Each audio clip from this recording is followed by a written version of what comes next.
Hoy vamos a meternos de lleno en una de las historias más raras y, la verdad, alucinantes del siglo XX. Es la crónica de una mujer que, bajo hipnosis, pareció recordar con un lujo de detalles increíble una vida que no era la suya. Una vida que supuestamente había vivido 100 años antes en otro continente. Una locura. Y claro, la pregunta que dejó a todo el mundo boquiabierto en los años 50 fue esta. ¿Es posible recordar una vida pasada? O sea, ¿podía ser que una ama de casa normal y corriente, de Colorado, fuera en realidad la reencarnación de una mujer irlandesa del siglo XIX? La pregunta se las trae, ¿eh? Venga, vamos al lío. Vale, para entender todo este embrollo, tenemos que viajar a un sitio y a un momento muy concretos. Y todo empieza con un hombre. Un hombre cuya afición por la hipnosis, sin él saberlo, estaba a punto de desatar un auténtico fenómeno mundial. Estamos en Pueblo, Colorado, en los años 50, y allí vive Maury Bernstein. Él no era ni psicólogo ni nada por el estilo, era un comerciante, pero le flipaba el tema de la mente. Así que en sus ratos libres hipnotizaba a amigos, a vecinos, y su objetivo era llevarlos hacia atrás, a sus primeros recuerdos. ¿Pero qué pasaba? Pues que siempre se topaba con un muro. Nadie lograba ir más allá de la infancia. Hasta que, claro, llegó esa sesión, la sesión que lo cambió absolutamente todo. Un buen día, estaba en una sesión con una mujer, la conocemos por el seudónimo de Ruth Simmons para proteger su identidad. El caso es que Bernstein empezó el proceso de siempre. La guió hacia atrás en el tiempo, más y más atrás, ella repasó su niñez, llegó a balbucear como si fuera un bebé y de repente, ¡pum!, silencio total. Bernstein se quedó un poco a la expectativa y justo ahí pasó algo que nadie, absolutamente nadie, se esperaba. De repente, Ruth habló, pero no era su voz, era una voz diferente, con un deje, un acento irlandés que no era el suyo para nada, y dijo esto. Soy Bridie Murphy, nacida en Cork en 1798 y muerta en Belfast en 1864. Ojo, en un instante ya no era Ruth Simmons, era Bridie Murphy, una mujer de Cork, Irlanda, que había nacido más de un siglo antes que la propia Ruth. Es que el contraste es brutal, ¿verdad?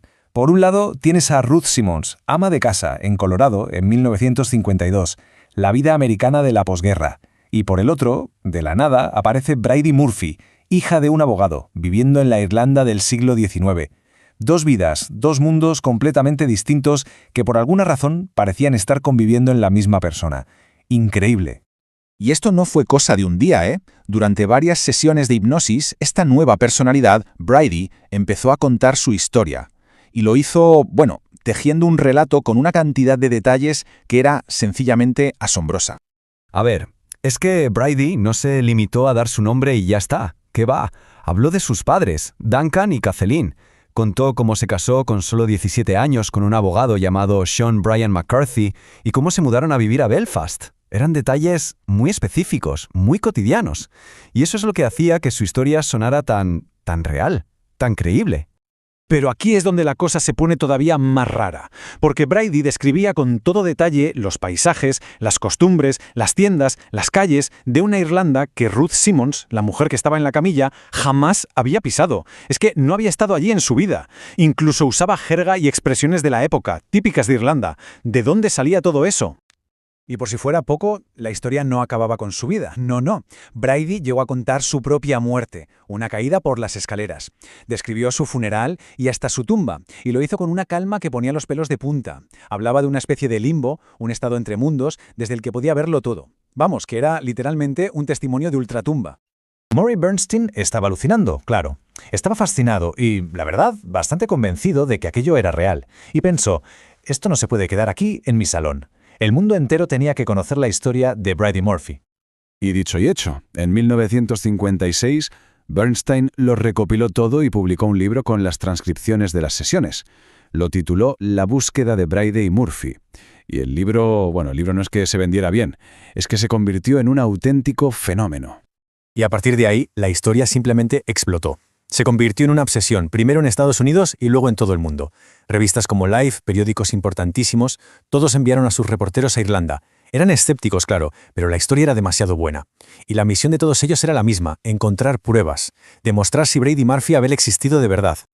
Así que, con un montón de periodistas y curiosos peinando Irlanda, empezó la parte más difícil, separar el grano de la paja, qué era real y qué era invención. Y los resultados fueron, como poco, desconcertantes.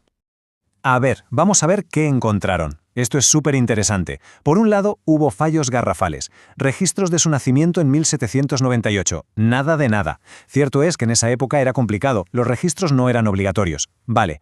La casa de manera llamada Las Praderas. Tampoco, no la encontraron. Y lo de la iglesia de Santa Teresa, un fallo enorme. Esa iglesia se construyó en 1911, décadas después de la supuesta muerte de Brady. Pero, ojo, por otro lado, hubo aciertos que dejaron a todos locos. Por ejemplo, dijo que compraba en una tienda de un tal Farr, y encontraron pruebas de que existió un tendero con ese apellido en esa zona. ¿Cómo es posible? Así que al final, la investigación, en lugar de aclarar las cosas, lo complicó todo mucho más. A ver, no parecía un engaño completo, porque había aciertos muy raros. Pero tampoco era una historia real al 100%, porque los fallos eran muy gordos. La gran pregunta era, ¿cómo podía alguien saber detalles tan concretos y a la vez equivocarse en cosas tan fundamentales? El caso de Brady Murphy era un auténtico rompecabezas. Y justo en medio de este caos de pruebas y contrapruebas es cuando la ciencia, la psicología, entra en juego. Y nos ofrece una explicación que la verdad es fascinante. Una explicación que no necesita ni fantasmas ni reencarnaciones, sino que bucea en algo mucho más cercano y misterioso, nuestra propia mente. Y la palabra clave aquí es criptomnesia. Suena a cosa rara, pero es un concepto que lo puede explicar casi todo. Básicamente, la criptomnesia o memoria oculta es cuando recuerdas algo, un dato, una historia, pero has olvidado por completo de dónde lo sacaste, has olvidado que lo leíste o que te lo contaron. Entonces, cuando ese recuerdo vuelve a tu cabeza, tu cerebro cree que es una idea tuya, original, o como le pasó a Ruth, cree que es un recuerdo de una vida pasada. Y si aplicamos esto al caso, de repente todo empieza a encajar. Porque claro, Ruth Simmons no era una página en blanco. Resulta que tenía ascendencia irlandesa, sus padres eran de allí, y de pequeña vivió un tiempo con una tía que también era irlandesa. Imaginaos la cantidad de historias, nombres de sitios, apellidos, cuentos de la Isla Esmeralda que debió escuchar en su infancia. Toda esa información se quedó ahí, guardada en un rincón de su cerebro, olvidada, y décadas más tarde, bajo hipnosis, en ese estado tan vulnerable a la sugestión, su mente empezó a pescar todos esos fragmentos sueltos y con una creatividad alucinante los cosió todos juntos para crear una historia coherente, la vida de Brady Murphy. Es que, como dicen los expertos, el cerebro es como un disco duro gigantesco. Almacena absolutamente todo, incluso cosas de las que no somos conscientes. Se puede leer un libro de pasada, escuchar una conversación de fondo, y años o incluso décadas después, bajo las circunstancias perfectas, esa información puede salir a la luz con una nitidez brutal. Y si se ha olvidado la fuente, es muy fácil que la mente diga, oye, esto no lo aprendiste, esto lo viviste. Así que, al final, la conclusión más probable es esta. La historia de Brady Murphy, con todos sus detalles fascinantes, seguramente nunca fue una vida pasada real. Fue, más bien, una obra maestra de la memoria inconsciente de Ruth Simmons. Un mosaico increíblemente complejo y brillante, construido a partir de los recuerdos olvidados de su propia infancia. Y esto nos lleva a una reflexión final que, la verdad, da un poco de vértigo. Al final, el caso de Brady Murphy quizá no va tanto sobre la reencarnación, sino sobre el poder casi infinito que tiene nuestra mente, el poder de guardar información, de olvidarla y de reconstruir la realidad. Porque si el cerebro es capaz de construir una vida pasada tan detallada y tan creíble a partir de simples fragmentos, nos deja con una pregunta en el aire. ¿Cuánto de lo que queremos recordar es realmente lo que pasó? ¿Y cuánto es simplemente una historia genial que nuestra mente se ha inventado?